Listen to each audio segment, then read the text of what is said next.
Hello, hello, hello, and welcome to Team Be Woke.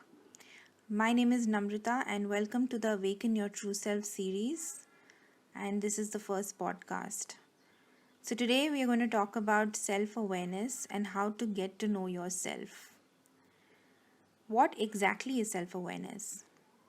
The ability to look at your life honestly and without any attachment to it being right or wrong, good or bad, is true self awareness. It is only from that place that you can choose what to change or improve or what to keep. But what generally happens is that we get attached to our identity. And identity is your qualities, beliefs, personality, your physical appearance that sums up what and how you think, makes you you. And we are attached to those. And most often a trait or a belief is just holding us back because of an attachment that we cannot let it go. So, when you look at yourself without attachment, it is then that you can decide which trait or belief you want to keep or let go. And that is how you can achieve your greatest potential. So, how do you even start to get to know yourself? What does that even mean? And even if you're someone who feels like they know themselves, are you sure that how you define yourself is actually you or just your conditioning? Think about that. Let me give you an example. Let's say religion. Let's take religion, right? So I was born in a Sikh family, and automatically I was stamped a Sikh. No one asked me what are my religious views. Do I even believe in God? No one even gave me options that there are, these different religions out there in the world. Would you like to choose something else? Um, it was just by default handed to me that this is your identity. You are a Sikh.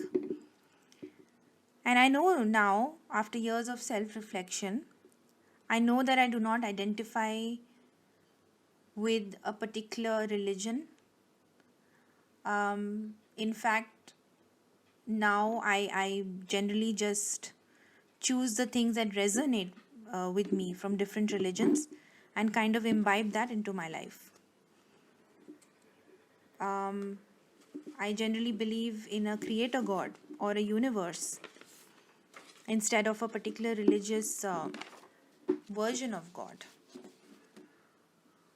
So similarly, there are other labels that are stamped on us, like our country. Yes, I'm born in India. I live in India, so that makes me an Indian. But you know, there's a whole world out there. What's stopping me from not taking on another? Or for all you know, I mean, I don't even want to be labeled as an Indian or an Indian American or an Indian Korean or whatever it is. Maybe I just want to be known as a world citizen. What's wrong with that? Earthling. I think I'll just go with Earthling. I like that better. So, so when you think about it, there's so many labels which are a result of our conditioning, and we generally don't tend to question them. Well, when we were young, we were told that the path through life is generally you're born, you go to school, you go to college, then you have to get a job, then you have to get married at a certain age, have kids at a certain age, and then retire. And this is generally what majority of people are doing, is following this formula. And you're expected, everything is set around that, you know all rules and regulations, everything is set around that. But nobody tells you that this is an option and there are other options too. You can decide for yourself. Nobody empowers you from a young age and tells you that it's there. I mean, if this is a path you want to take, that's fine. But if you do not want to take this path, there are other options. You can think for yourself. So, a big part of knowing yourself is is questioning. Is questioning everything. Are you questioning your identity?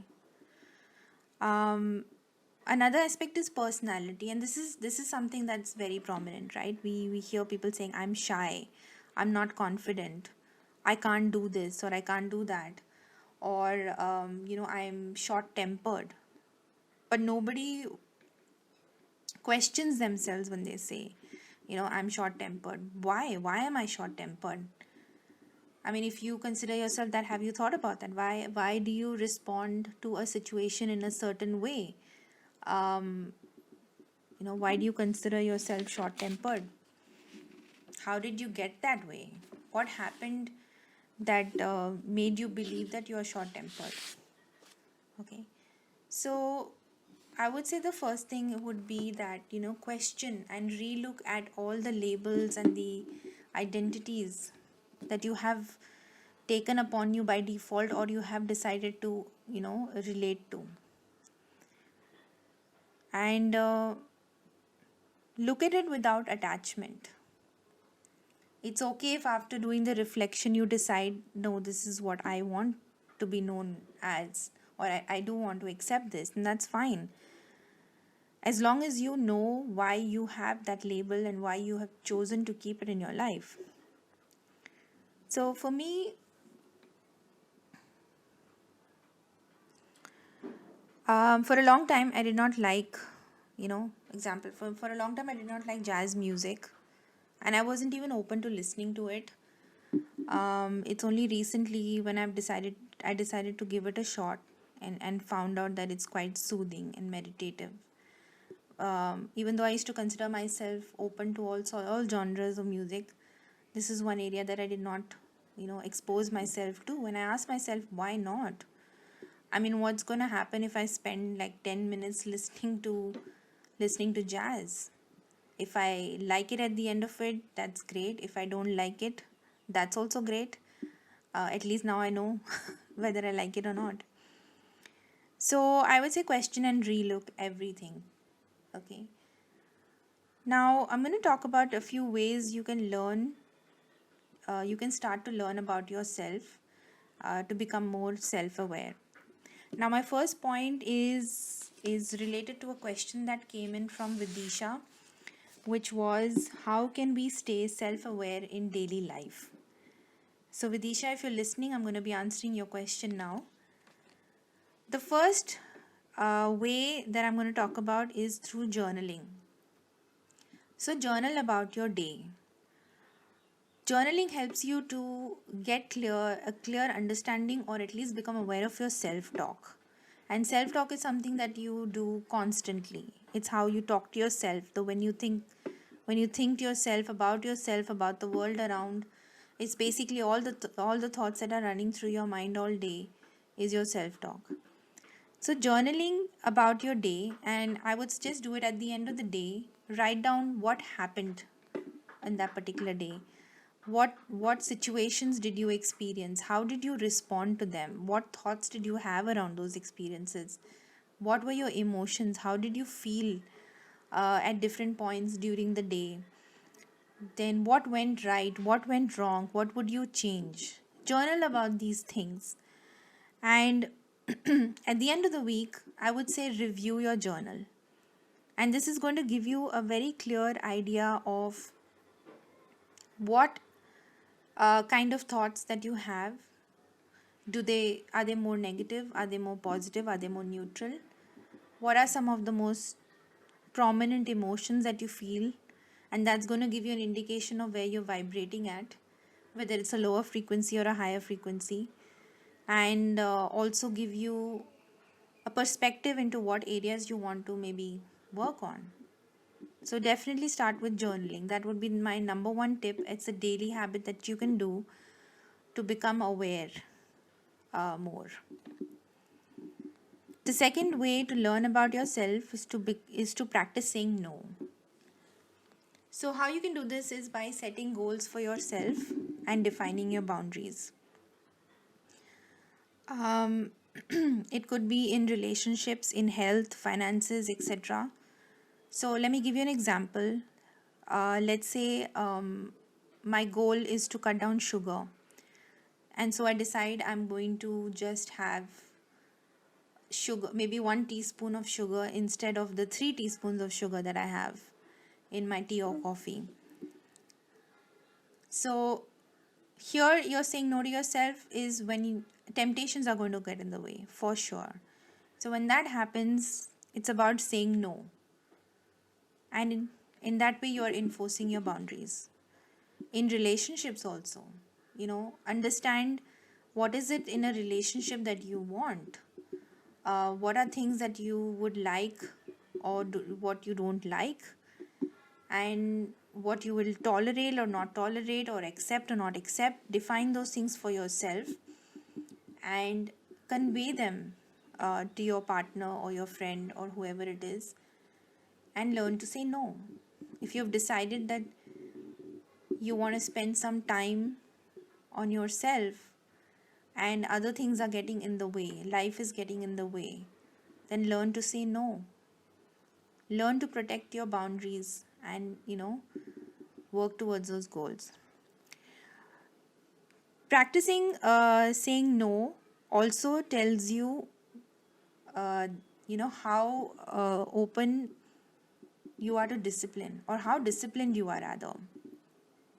So it gives you a perspective into your personality, whether you are a person who likes to be disciplined, doesn't like to be disciplined, can be disciplined, can see the benefits of being disciplined, and how well you can adapt to change. So that's what it tells you about yourself. The third way to learn about yourself is to be quiet and be still. Silence can be scary, okay? Or it can make you uncomfortable. I get that. We've all been through it. But when you are alone, it is only then that you can pay attention to every facet of your life, whether it is good or bad. So, sitting in silence, being with yourself, being with your thoughts, being alone requires practice, but it also tells you what is your level of self-worth or self-love.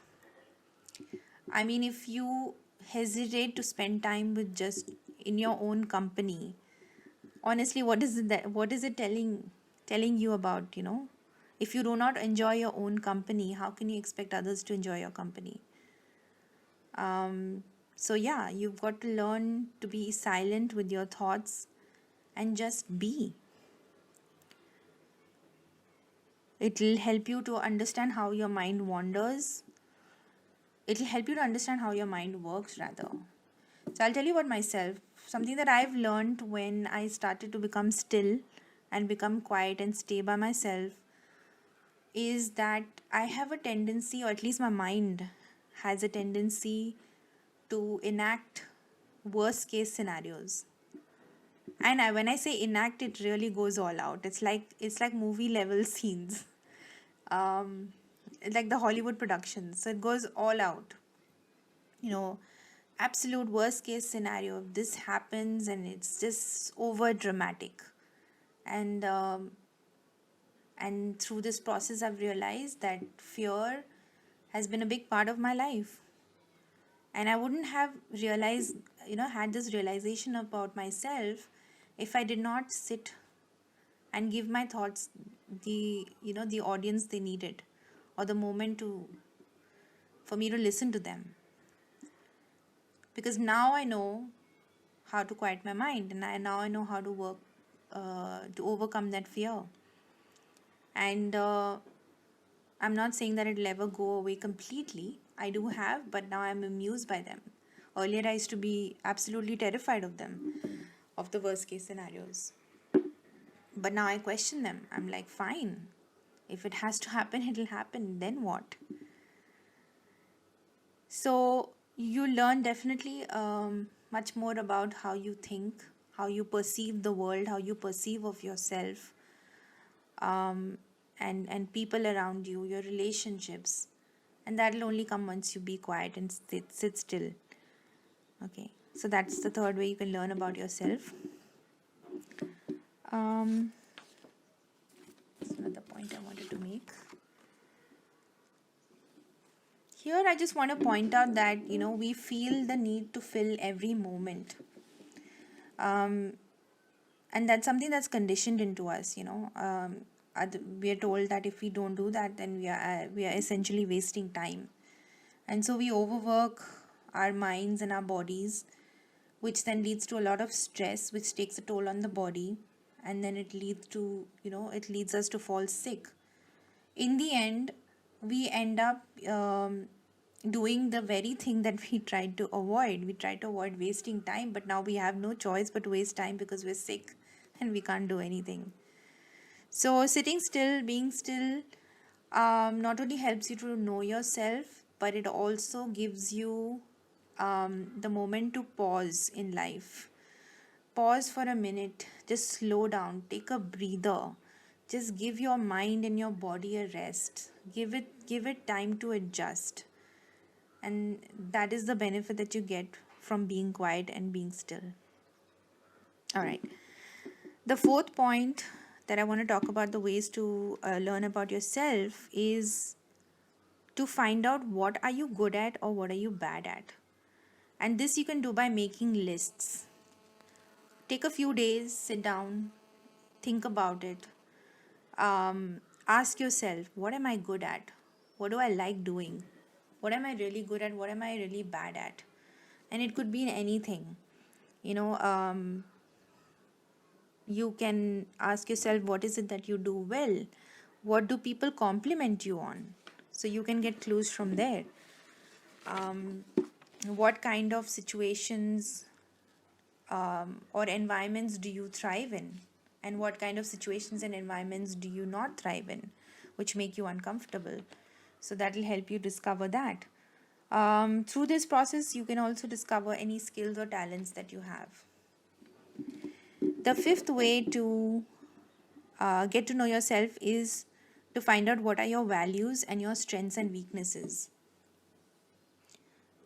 Your values, basically, what do you stand for in life?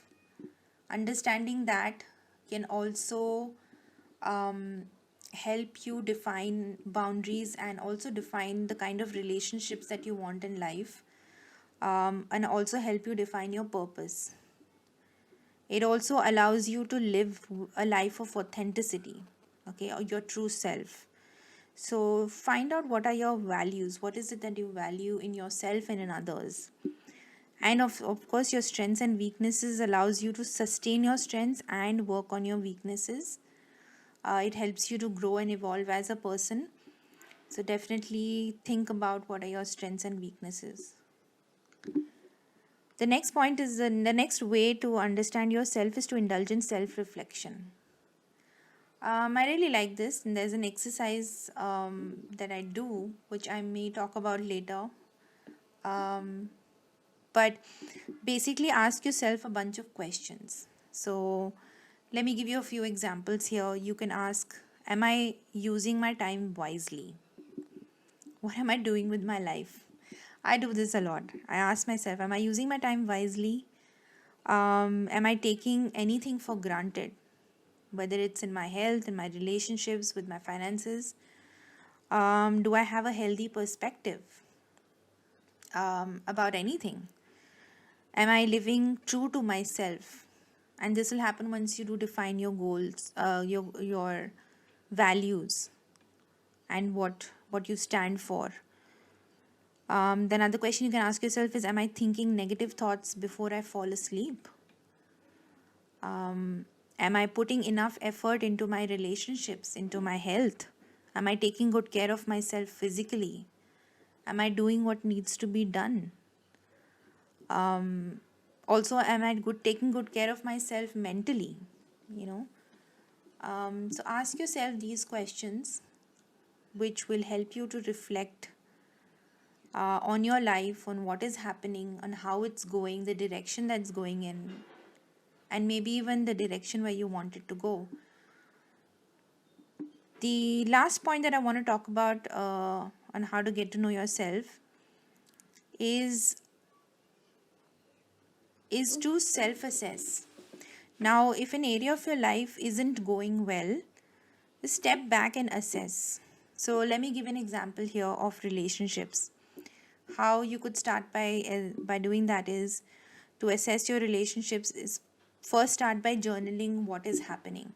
Just state down everything that's happening as is, without judgment or attachment. Just you're just essentially putting it down on paper, and then you review it, you read through it, you review it.